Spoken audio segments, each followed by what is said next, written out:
A'udzubillahi minasyaitonirrajim. Bismillahirrahmanirrahim. Alhamdulillahirabbil alamin alladzi anzala sakinatan fi qulubil mu'minin liyazdaadu imanan ma'a imanihim.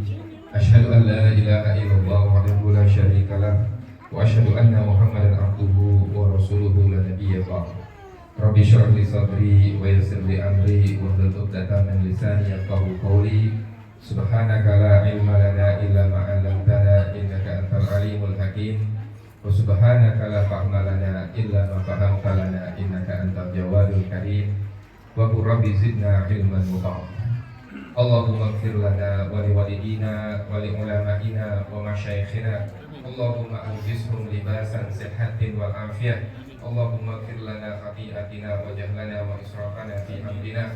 Allahumma ighfir lana ma qaddamna wa ma akharna wa ma asrarna wa ma a'lana wa ma anta a'lamu bihi minna. Antal muqaddim wa antal muakhir wa ta'ala kulli syai'in qadir. Allahumma inna nas'aluka hubbak wa hubba rasulik wa hubba man yuhibbuk wa hubba amalin yuballighuna ila hubbi. Wa sallallahu ala sayyidina Muhammad wa ala alihi wa sahbihi wa sallam. Alhamdulillahirabbil alamin. Alhamdulillah, puji senantiasa syukur. Ini aja, Prof. Ini aja. Ini pakai wayar. Oke. On dulu. Alhamdulillah, puji dan syukur senantiasa kita panjatkan kepada Allah Subhanahu wa taala yang telah memberikan kita semuanya banyak sekali kenikmatan, wabil khusus nikmat iman dan Islam yang kita semua sampai hari ini masih merasakannya, dan itu semata-mata berkat karunia Allah Subhanahu wa taala kepada kita semua. Shalawat dan salam juga semoga selalu tercurahkan kepada baginda Nabi besar Muhammad sallallahu alaihi wasallam, yang kita semua cinta kepada beliau, kita semua rindu kepada beliau, dan bekal cinta dan rindu ini mudah-mudahan menjadi sebab kita nanti akan berkumpul bersama Rasulullah Muhammad sallallahu alaihi wasallam. Amin ya rabbal alamin. Sebelumnya mohon izin, ya ada Prof Nabil, ya ada Pak Haji Ismaya sebagai sesepuh Permai, juga ada tamu dari Bandung, ya, dan ada mahasiswa juga tamu dari Unida, ya, dari Unida dan lain-lain, ya. Insyaallah dalam atas kirah singkat ini sebetulnya sebagai pengingat untuk saya pribadi, ya, dan mudah-mudahan jika memang bermanfaat bisa juga diambil, ya, yang baik-baiknya insyaallah. Waalaikumsalam warahmatullahi wabarakatuh. Baru sampai? Kata ibunya dia bukan jangan gitu. Oh iya, insyaallah. Baik. Jadi saya mau cerita dulu nih, ya, karena ini terkait dengan haul kepada Allah yarham guru kita bersama, ya. Jadi di antara beberapa silaturahmi kami kepada beliau, pernah satu hari saya mengajak beberapa bapak-bapak, ya, bersilaturahmi kepada beliau meminta nasihat. Itu kalau nggak salah tahun 2019, ya. Atau sudah COVID, ya? Sudah COVID, berarti 2021, ya. 2021 minta izin kepada beliau, khususan minta nasihat, ya, kepada beliau. Alhamdulillah beliau mau, ya, bertemu. Kemudian kita semua pergi silaturahmi ke rumahnya. Kemudian beliau sudah menunggu, ya, di ruang tamu. Kemudian pertanyaan kami cuma satu ketika itu, Ustaz, tolong berikan nasihat, ya, kepada kami, ya. Kami adalah orang-orang yang senantiasa berusaha, masih berusaha nih, ya. Jadi gelarnya yang berusaha, masih yang berusaha gelarnya. Jadi yang berusaha untuk terus menjadi baik, ya, mudah-mudahan. Beliau tidak memberikan pesan khusus, ya, kalau yang masih ingat waktu itu, beliau hanya menceritakan satu kisah, ya. Jadi kata beliau gini, ada satu cerita nyata katanya, ya. Jadi ada seorang penggali kubur, ya, seorang penggali kubur, kerjaannya gali kubur, boro-boro berilmu, ya. Jadi orang penggali kubur ini hari-hari, ya, nongkrong di warung, kalau ada orang manggil, ada orang mati nih, gitu kan, dia lari di warung gali kubur, ya. Orang yang kayak gitu. Kemudian suatu hari datang mayit yang hanya dibawa oleh berarti 5 orang, 4 yang ngegotong, 1 ibu-ibu yang bawa gitu ya. Kemudian dipanggil beliau ya, kemudian disuruh gali kubur ya. Ketika digali kuburnya itu, kemudian ketika mayat itu akan diturunkan ke bawah, tiba-tiba dia pingsan. Si gali kubur ini, penggali kubur, dia pingsan ya. Kemudian setelah pingsan dia tersadar ya, sekejap terus dipikir apa namanya, orang-orang itu kenapa pingsan mungkin gitu ya, tapi dilanjutkan proses itu ya. Kemudian selang beberapa bulan ya, sama ibu yang sama ya memanggil dia untuk menggali kubur ya. Kemudian yang bawa juga sama, cuma 5, jadi 4 yang gotong, 1 si ibu ya yang membawa itu. Kemudian diletakkan, ketika diletakkan itu kejadian yang sama, dia pingsan ya. Ketika dia pingsan itu ya, dia tersadar lagi, kemudian dilanjutkan kuburnya, prosesnya. Tapi kali ini sebelum rombongan itu balik ya, beliau ini bertanya, tunggu ya. Ibu ini siapa? Kata ibunya, saya adalah seorang wanita yang sedang berduka karena ditinggal anaknya. Kenapa engkau bertanya begitu? Ya. Kemudian dijelaskan oleh dia, katanya, saya ini 3 bulan yang lalu, mungkin bahas 3 bulan, beberapa bulan yang lalu ya, itu menguburkan seseorang yang dibawa oleh ibu. Itu anak saya. Terus ini siapa? Ini anak saya, abangnya. Kemudian kata si orang tadi, jadi begini, ketika saya menguburkan anak ibu yang pertama ya, itu saya letakkan dia di tanah ya, kemudian saya melihat seperti cahaya yang nggak bisa dilihat oleh mata, luas seperti itu ya, maka saya pingsan ya. Jadi cahaya itu begitu putihnya sampai dia katanya nggak sempat lagi ngapa-ngapain, pingsan ya. Kemudian dia terbangun ya. Kan kadang-kadang orang pingsan dia rasa udah lama, kalau urus sekejap saja ya. Dia bangun, dilanjutkan proses itu. Kata dia, yang ini pun sama katanya. Ketika mayat itu diletakkan saja di tanah, terus cahaya itu blas putih, dia pingsan ya. Kemudian ditanya kepada si ibu tadi ya, kenapa kayak gitu? Apa sih yang anak ibu lakukan? Kata ibunya, yang pertama kali dikubur itu anak saya yang sedang belajar. Dia sedang belajar, mati ketika belajar ya.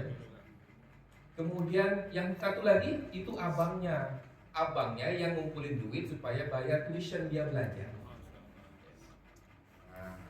Kemudian setelah itu orang ini dikatakan usianya 50 tahun ketika itu. Orang ini kemudian merubah dirinya ya, kemudian dia belajar dari awal. Kan biasa orang Arab kadang-kadang nggak tahu juga nahwu shorof ya. Jadi karena dia bahasa speaking saja, dia belajar dari awal sampai kemudian dia menjadi syekh besar di Suriah. Namanya Abdurrahman Al-Haffar. Al-Haffar itu maksudnya tukang gali kubur. Namanya Abdurrahman Al-Haffar, dan kisah ini diceritakan oleh cucunya. Ya. Dan itu ada di YouTube kisahnya. Dan itu beliau ceritakan kepada kami ketika itu ya. Sebetulnya kita juga bingung kok minta nasihat dikasih cerita gitu ya. Rupa-rupanya mungkin yang dimaksud oleh Allah Yarham kepada kami ketika itu adalah agar jangan berputus asa ya. Jangan putus asa, jangan karena umur sudah kepala 4, udahlah nggak usah lagi ikut kajian gitu ya. Udah kepala 5, ngapain lagi ikut kajian, udah bau tanah. Justru karena bau tanah itu kita harus semakin banyak mengkaji, mungkin maksudnya begitu ya. Tapi beliau memberikan contoh seperti itu untuk menyemangati kita ketika itu, jangan stop ya belajar, jangan stop sampai ke liang lahat gitu, kalau bisa. Atau kalau nggak sempat belajar, maka membiayai. Kalau anaknya sudah selesai belajar, biayai anak orang yang nggak mampu, mungkin begitu maksudnya ya. Biayai supaya harta itu berkah ya. Maka dari situ tema yang saya ambil sekarang mungkin sedikit banyak terinspirasi oleh nasihat yang beliau berikan ya, yaitu tentang menjadi orang yang berilmu atau menjadi orang yang selalu berusaha mencari ilmu. Ya, mencari ilmu. Ya. Jadi apa namanya? Dustur ilahinya itu saya ambil daripada Quran surat Al-Mujadalah, ya. Ayat ke-11 Allah Subhanahu wa taala berfirman, A'udzubillahi minasyaitonirrajim. Bismillahirrahmanirrahim. Ya ayyuhalladzina amanu idza qila lakum tafassahu fil majalisi fafsahu yafsahillahu lakum wa idza qila suzu famsuzu yarfa'illahu alladzina amanu minkum walladzina utul ilma darajat wallahu bima ta'maluna khabir. Hai orang-orang yang beriman, apabila dikatakan kepadamu, berilah kelapangan dalam majelis-majelismu, ya, maka lapangkanlah, niscaya Allah akan memberi kelapangan untukmu. Dan apabila dikatakan berdirilah kamu, maka berdirilah. Allah meninggikan orang-orang yang beriman di antara kamu dan orang-orang yang diberi ilmu beberapa derajat. Dan Allah Maha mengetahui apa yang kamu kerjakan, ya.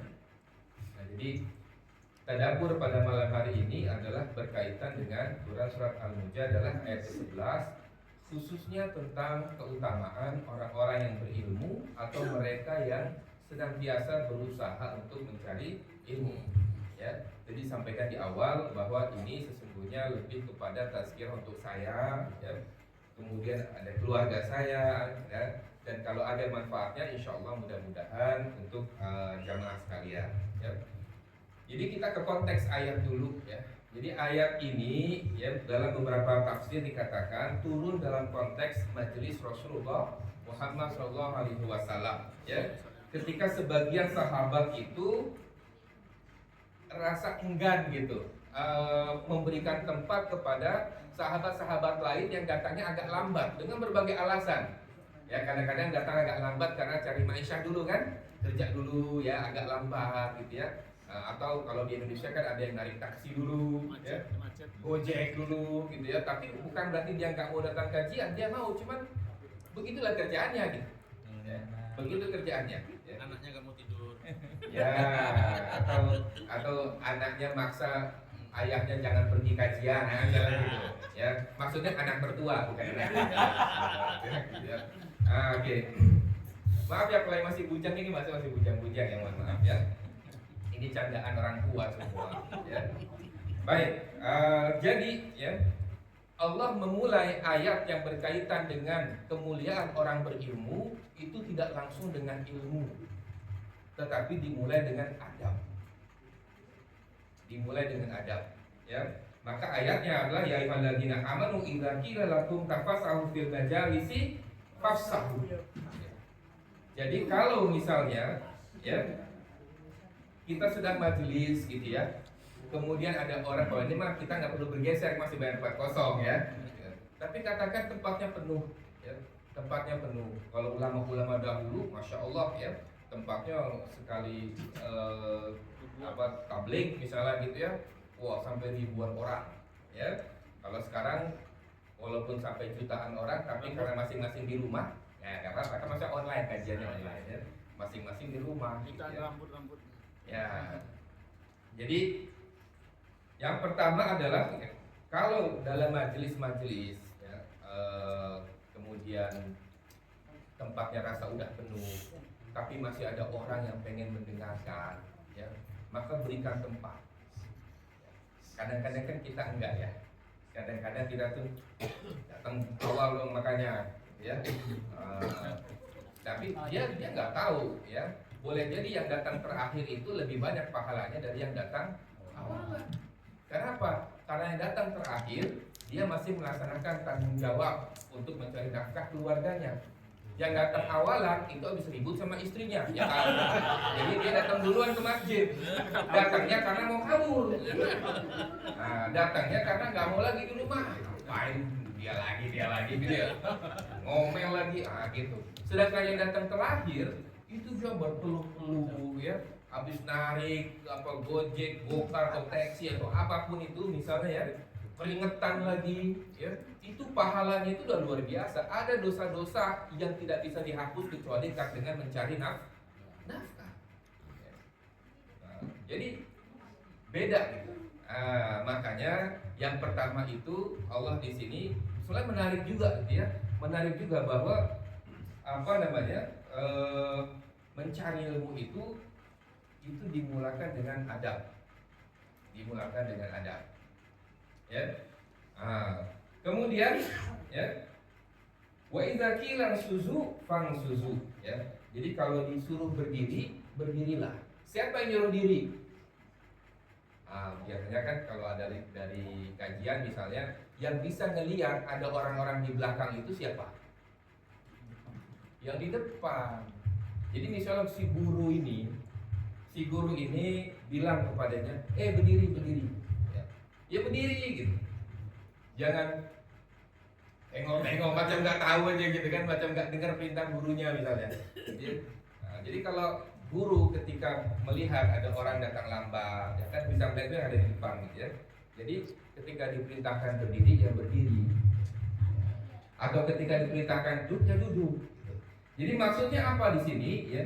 Jadi yang pertama itu adab di dalam menuntut ilmu, yang pertama adalah berlapang dada. Bahwa tidak semua orang nasibnya sama dengan kita.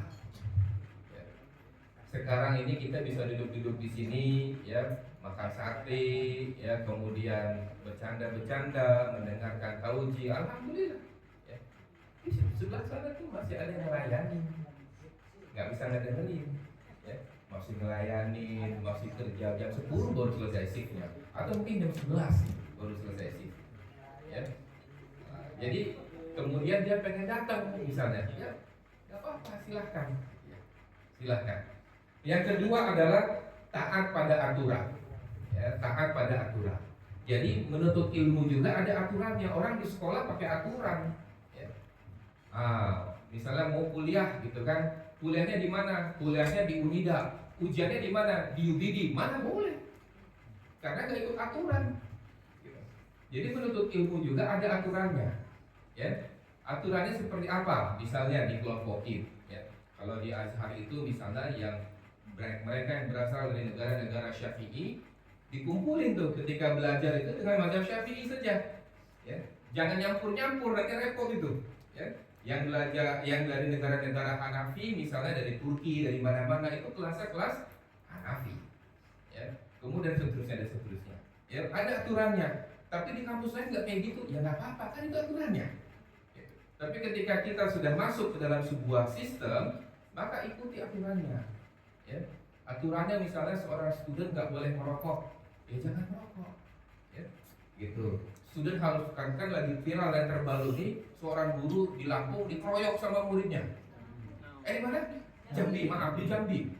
Dikeroyok sama muridnya. Ya muridnya anak SMA yang kurang lebih badan sama gurunya, kan anak SMA. Ya. 1 lawan 10, ya habis gurunya. Habis. Jadi sekarang ini nggak apa namanya, ya kita nggak bisa nyalahin Gen Z, Gen milenial, bukan. Akhlak itu sama ada berbagai generasi. Ya. Yang mempengaruhi adalah lingkungannya. Ya. Lingkungannya di mana dia dibentuk. Ya. Jadi taat pada aturan. Yang ketiga adalah dari adab itu disiplin. Ya. Disiplin di dalam majelis ilmu. Ya. Disiplin misalnya apa namanya, kalau ada yang sedang berbicara diam, misalnya, diam, dia dengarkan, gitu ya. Sehingga ya dikatakan, seorang ulama mengatakan ilmu tidak tumbuh dalam kesombongan dan ego, tetapi dalam adab dan kerendahan hati. Ya, jadi mungkin dia berilmu, tapi ilmunya nggak manfaat. Kenapa? Ya karena dia ilmu itu bersamaan dengan egonya dan ketinggian hatinya. Ya. Jadi ilmu itu tumbuh dalam adab dan kerendahan hati. Ya. Jadi itu yang pertama ya, konteksnya dulu ayat ini kira-kira konteksnya seperti apa ya, diturunkan pada saat seperti apa ya, dan dimulainya dengan hal seperti apa ya. Kemudian yang kedua adalah ada di situ kalimat yarfa'illahu ya, yaitu Allah akan meninggikan ya, Yarfa'illahu alladziina aamanu minkum walladziina utul 'ilma darajat. Bahwa Allah akan meninggikan orang-orang yang beriman di antara kamu dan orang-orang yang diberi ilmu itu beberapa derajat. Ya. Nah, jadi kalimat yarfa'illahu berarti Allah yang meninggikan. Bukan dirinya meninggikan dirinya sendiri, ya. Tetapi Allah yang meninggikan. Artinya apa? Artinya bahwa kemuliaan yang sejati itu bukan hasil pencitraan. Kalau hasil pencitraan itu sifatnya temporer aja, begitu ketahuan belangnya habis. Ya. Tapi kemuliaan yang sejati itu Allah yang memberikan. Nah, bagaimana memberikan itu? Ya tentunya karena tadi ya dimulai dengan adab, keikhlasan dan seterusnya. Kemudian ya. Gelar itu, kemuliaan itu bukan karena gelar semata dan bukan juga karena popularitas. Jadi orang yang punya popularitas tinggi belum tentu mulia di hadapan manusia. Gak usah sebut contohnya lah, 2025 itu tahun perceraian artis kan gitu ya. Waduh, sepanjang tahun kerjaannya adalah membagi keharmonisan keluarga, ujung tahun cerai. Ya, populer, ya. Tapi tidak mulia di hadapan manusia. Ya. Nah, jadi derajat orang yang berilmu adalah anugerah dari ilahi, bukan konstruksi manipulasi sosial. Ya. Bukan konstruksi manipulasi sosial. Ya. Dia adalah betul-betul anugerah dari Allah Subhanahu wa Ta'ala. Ya. Dan Allah hanya memberikan kepada orang-orang yang dikehendakinya saja. Ya. Dan itu semua ada kriterianya. Ya, ada kriterianya. Misalnya, ya Allah, innallaha ma'as-sabirin. Allah bersama orang-orang yang sabar. Innallaha ma'al ladzina taqaw wal ladzina hum muhsinun. Allah bersama orang-orang yang bertakwa dan berbuat baik, ya. Apa namanya? Dan berbagai macam kebaikan-kebaikan yang Allah sudah jelaskan dalam Al-Qur'an, ya. Kemudian ayat ini juga menerangkan tentang dua kelompok manusia yang diangkat derajatnya. Ya, yang pertama adalah alladzina amanu, yang kedua adalah alladzina utul ilma.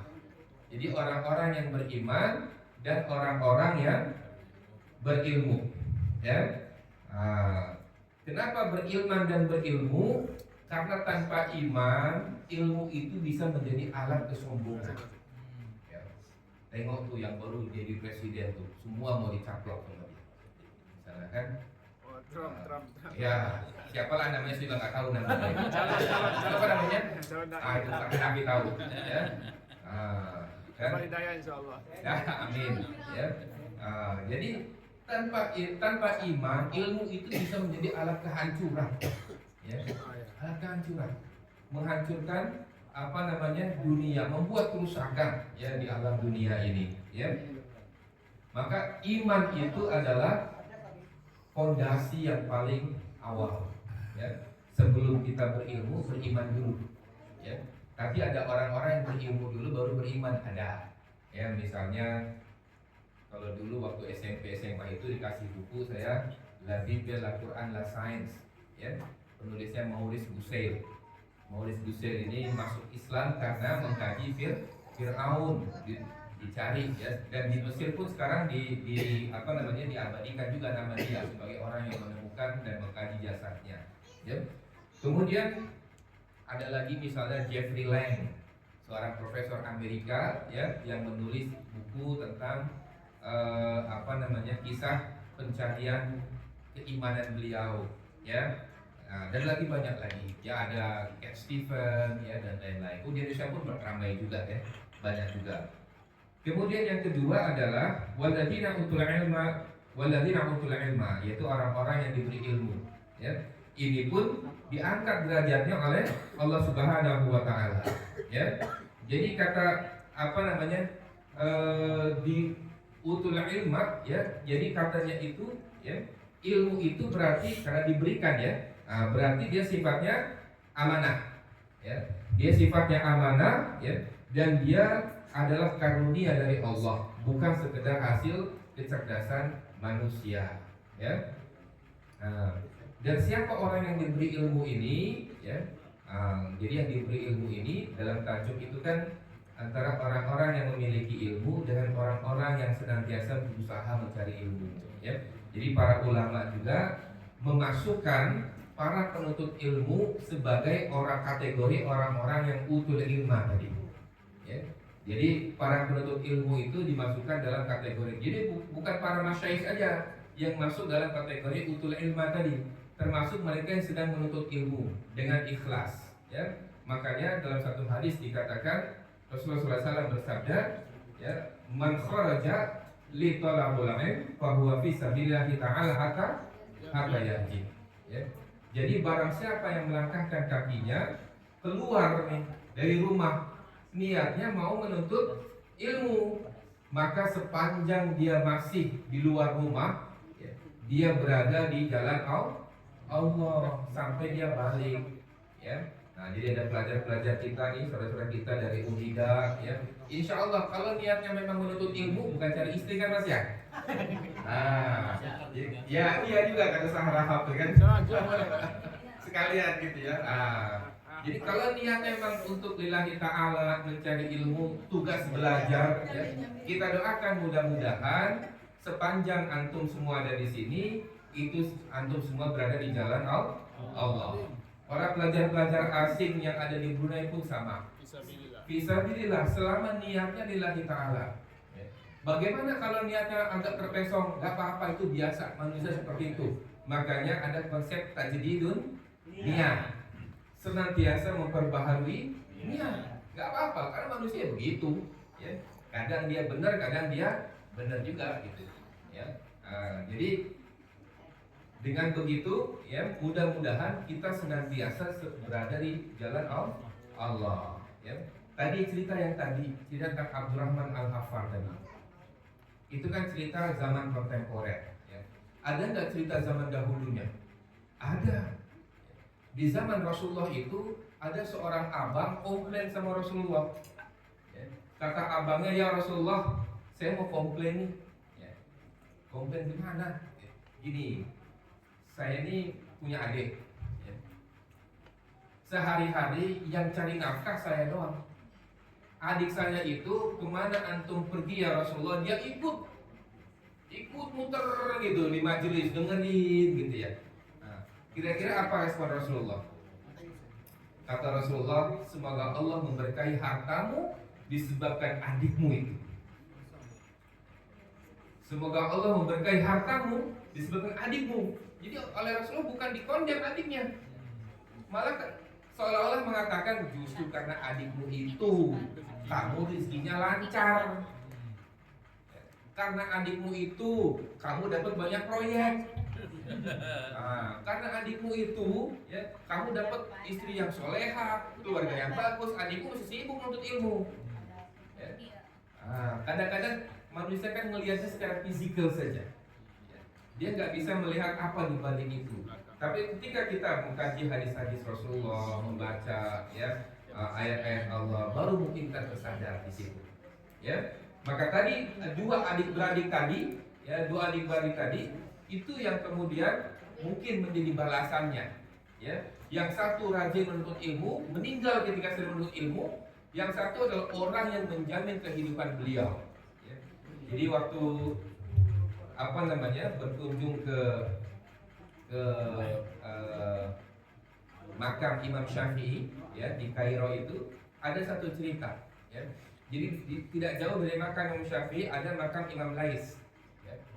Ya, jadi beliau itu dikatakan ketika Imam Syafi'i sampai ke Kairo, dari Baghdad kan pindah ke Kairo, ya.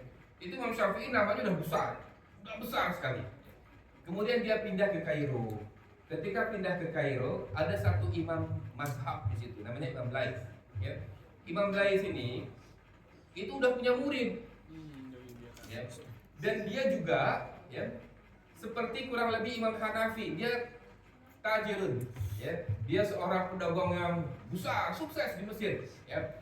Ketika Imam Syafi'i sampai, kata Imam Lais begini, Imam Syafi'i, ya akhi, mungkin gitu ya. Jadi Imam Lais itu merendahkan dirinya.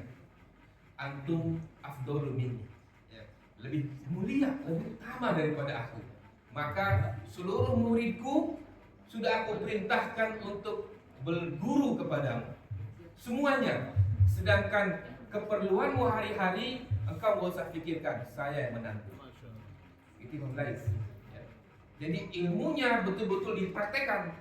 Selama ini dia ngajar tentang itsar, dia mengajar tentang keutamaan ilmu, ya. Ketika itu dia sebagai guru. Sekarang datang orang yang dia anggap lebih besar posisinya dalam keilmuan, dia merendahkan dirinya, kemudian dia katakan, antum gak usah kerja, ya. Antum di sini saja, mengajar saja. Masalah urusan apa makanan, minuman, rumah semua saya yang tanggung. Selama saya masih hidup, antum tenang. Begitu Imam Lais, ya. Jadi saya rasa itu bukan statement biasa, ya. Itu berdasarkan kefahaman dia tentang itu. Karena dia paham bahwa selama saya masih membantu dia dan dia tenang dalam mengajarkan ilmu, pahalanya di-share. Tapi di-share bukan berarti 50-50, sama-sama dapat 100. Ini dapat 100, saya dapat 100. Ya. Ilmu lebih manfaat. Maka itu salah satu kenapa Imam Syafi'i tiba-tiba menjadi boom di Kairo. Ya, karena Kairo sebenarnya sudah ada imam mazhab di situ sebelumnya, tapi Imam Lais salah satu imam mazhab besar di sana menyerahkan seluruh muridnya dan hartanya kepada Imam Syafi'i. Ya. Baik, itu sedikit cerita saja tentang bagaimana juga para ulama itu betul-betul mempraktekkan ya apa yang mereka pahami. Yang keempat, ya poinnya yang keempat, insya Allah bentar lagi ya. Yang keempat tentang kata darajat, yaitu bentuk jamak sebetulnya kan ya, yang berarti adalah bertingkat-tingkat. Ya. Kalau bertingkat-tingkat berarti kan bukan satu tingkatan aja, ya.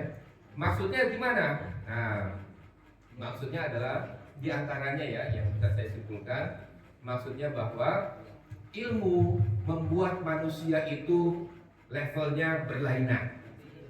Ya. Level manusia bisa berlainan karena ilmu. Yang tidak berilmu, yang berilmu, gitu ya. Yang tidak berilmu, yang berilmu, gitu ya.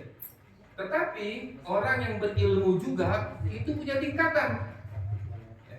Ada yang dia berilmu tetapi tidak diamalkan. Ya. Kata Imam Al-Ghazali itu dikatakan seluruh manusia itu ya dikatakan mati kecuali orang-orang yang berilmu. Dan orang-orang yang berilmu itu dikatakan tidur kecuali orang-orang yang mengamalkan ilmunya. Ya. Wal amiluna muhtaruna, dan orang-orang yang mengamalkan ilmu itu tertipu kecuali orang-orang yang ikhlas dalam pengamalan. Ya. Nah, jadi ada tingkatannya orang berilmu juga. Ya, ada ilmu yang dia kedekut sama ilmunya. Dia tahu caranya multi bagger, tapi nggak kasih tahu dia. Gitu kan? Nggak dikasih tahu. Gimana cara nih supaya bisa milih stok yang halal dan selalu beri keuntungan. Nah, ini kalau yang main stock market nih, misalnya gitu ya. Kan semua orang juga pengen punya harta gitu. Tapi di keep aja. Karena kalau saya bagi tahu nih semua jadi kayak saya nih, misalnya gitu.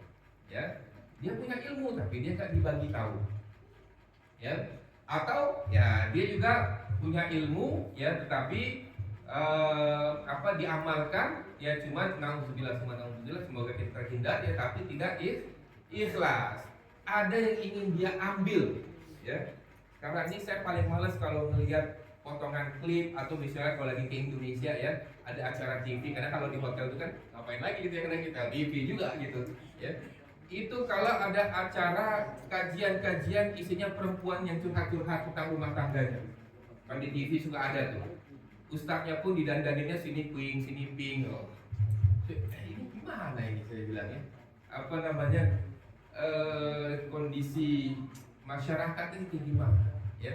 Gitu. Jadi istri-istri yang membuka aib suaminya di depan TV ya, kan ada acara-acara gitu kalau di Indonesia ya. panggil ustaz, entah di mana pula dia belajar ustaz itu kan nggak tahu juga ya. Tapi nasihat-nasihatnya dulu ya begitulah kurang lebih. Nah itu saya rasa kondisi yang berbahaya ya buat masyarakat. Tidak bagus ya acara-acara seperti itu ya.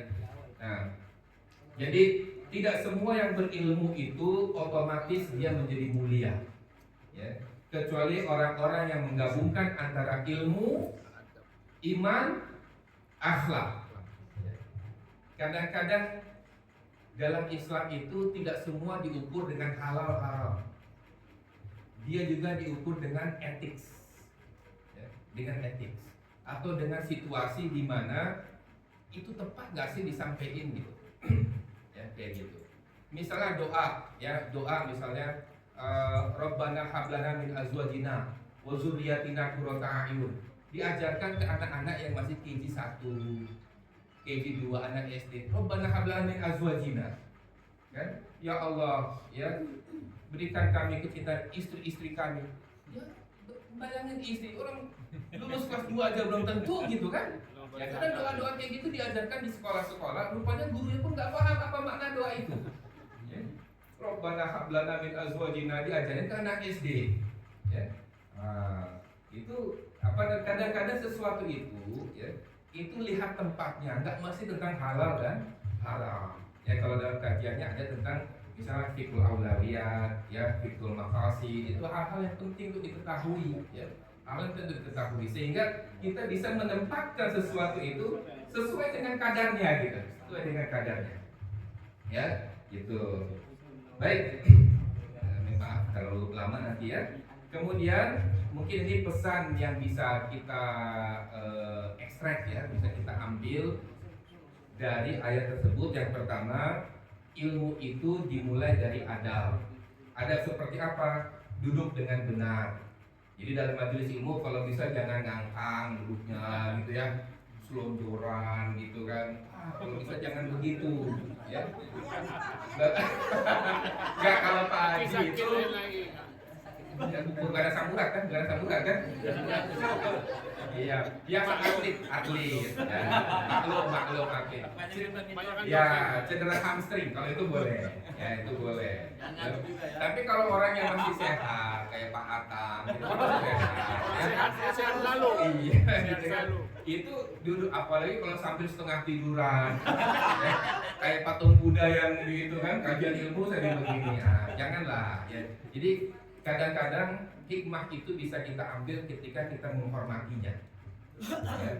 Kadang-kadang kita menghadiri guru yang luar biasa hebat, ilmu yang luar biasa tinggi. Cuman karena kita kurang apresiasi, ilmu itu nggak masuk. Ya. Ilmu itu nggak masuk. Imam Syafi'i itu dikatakan waktu masih kecil, karena kan beliau terakhir yatim. Ya. Kemudian beliau itu katakan orang miskin lah. Ya. Jadi beliau itu sebelum masuk sekolah yang official, dia itu harus menempelkan badannya di dinding sekolah, mendengarkan apa yang disampaikan oleh ustaznya. Dan rupa-rupanya dia bisa menghafal dengan lebih lancar dan baik dibandingkan mereka yang duduk di depan ustaznya. Ya. Nah, makanya yang sedang beres-beres di sana belum tentu dia tidak lebih paham dari kita. Mungkin dia lebih paham. Mungkin dia lebih paham.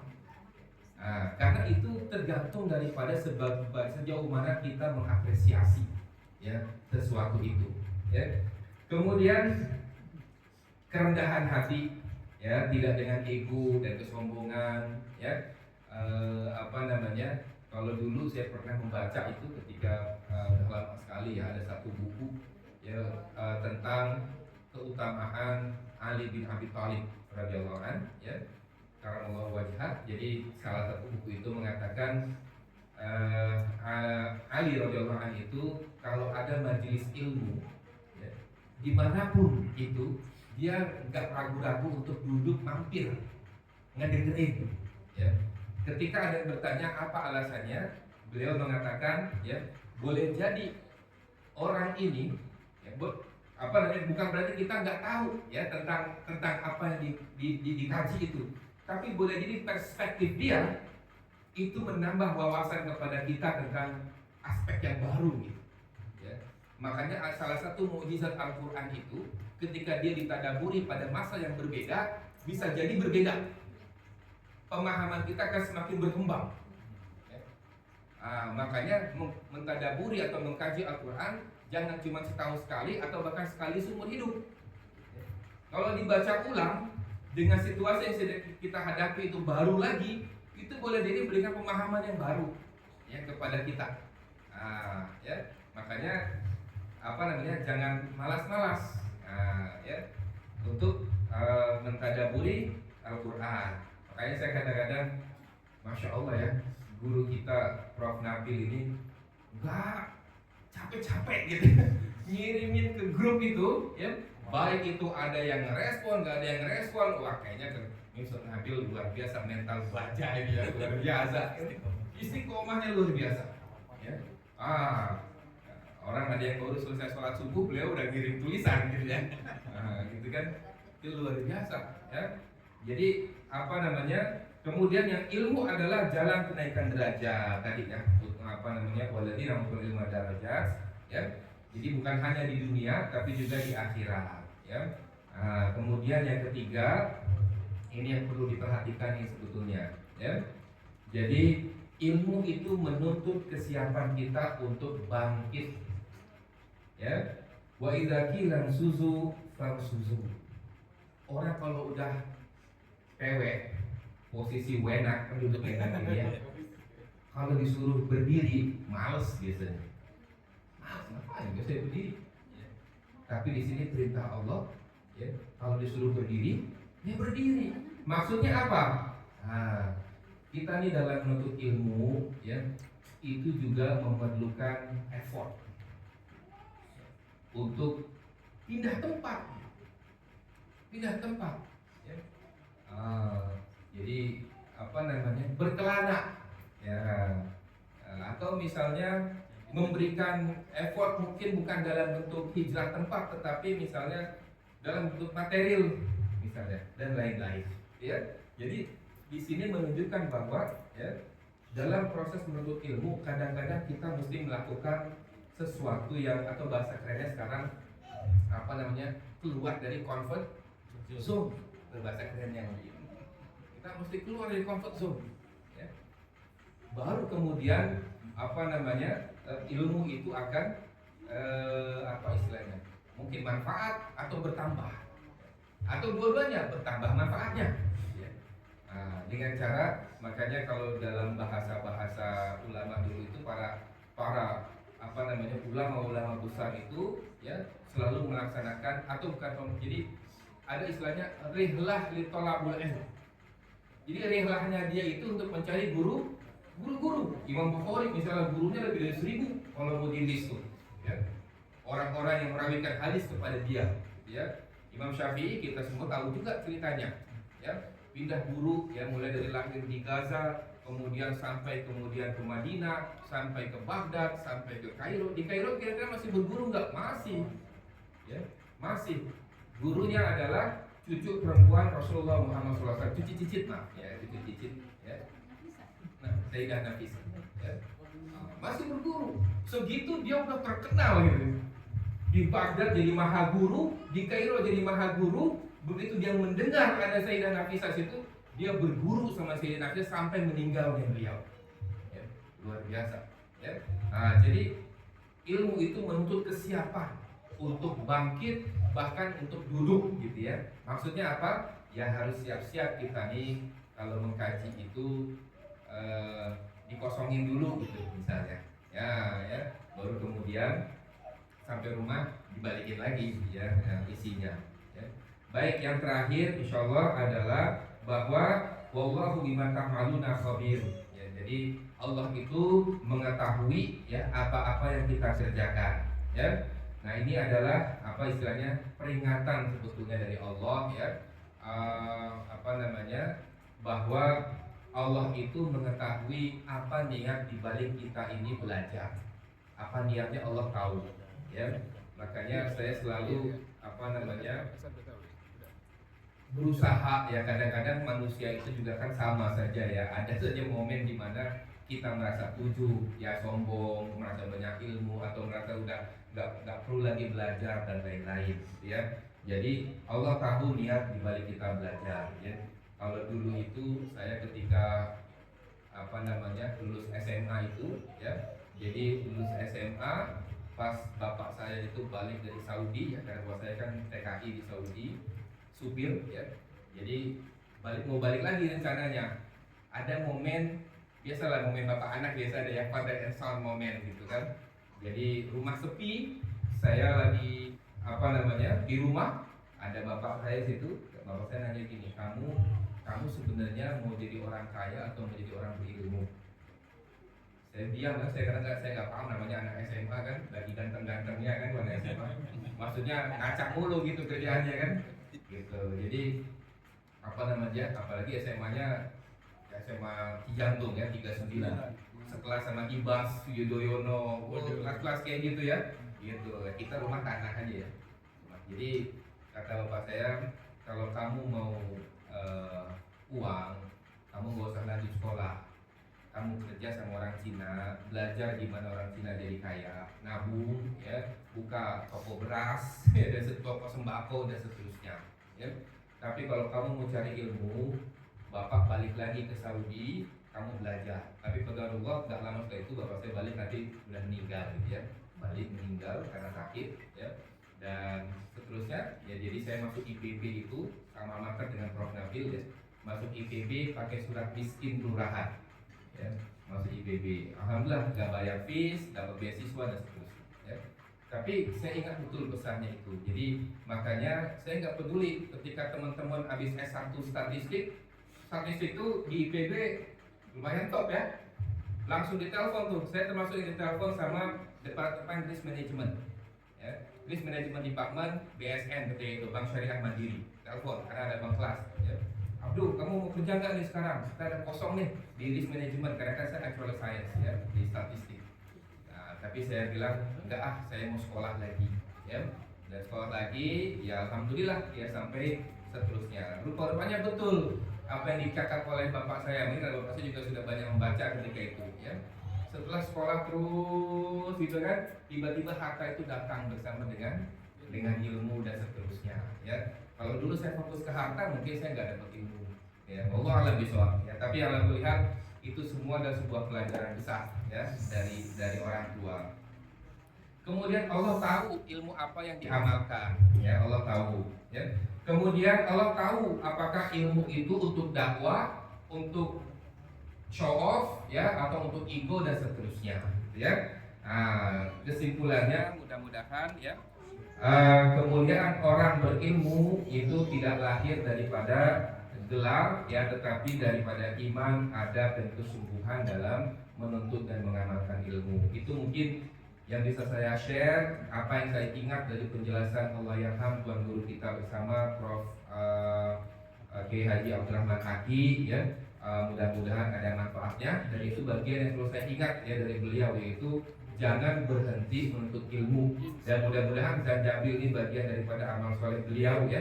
Semoga selama Zanjabil ini masih ada, beliau senantiasa mendapatkan limpahan pahala daripada orang-orang yang sharing dan mendengarkan dan mengamalkan. Allah alam bisawab. Billahi taufik. Assalamualaikum warahmatullahi wabarakatuh.